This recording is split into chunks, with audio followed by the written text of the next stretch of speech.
In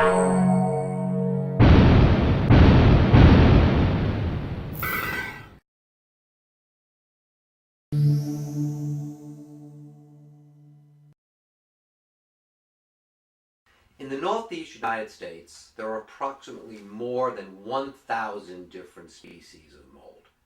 But what most people are concerned about are not the molds growing outdoors, the molds that are very comfortable growing indoors.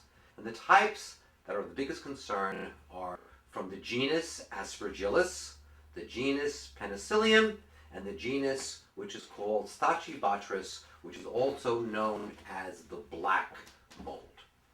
In low quantities, these offer almost no problem to individuals.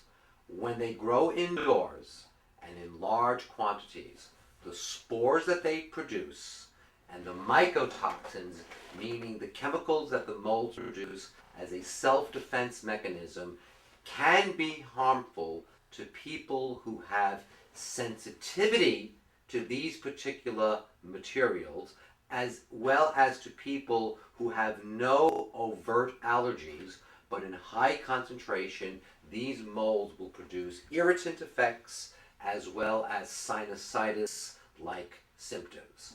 Unfortunately, there is a representative sample of our society that is specifically sensitive to penicillin. If one is sensitive to medical penicillin, one will not do well in an indoor environment that has either a high penicillium count or a high aspergillus count. People who are sensitive to neither of them might be specifically sensitive to the genus of mold which is referred to as Stachybotrys. The problem with Stachybotrys is it doesn't show its ugly head very readily, largely because it is extremely dark in color. It grows under the most extreme conditions in darkness.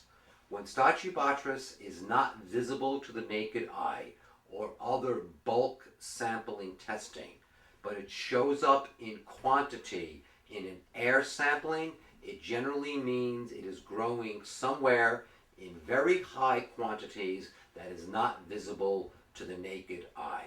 It is under these conditions where a more aggressive type of investigation needs to be conducted, sometimes using fiber optic cameras with and or infrared sensitivity cameras in order to be able to detect it in places that is not visible to the naked eye. Generally speaking, all molds are considered toxic, but as in the numbers that they appear, in normal background in the outside environment, they are generally not harmful.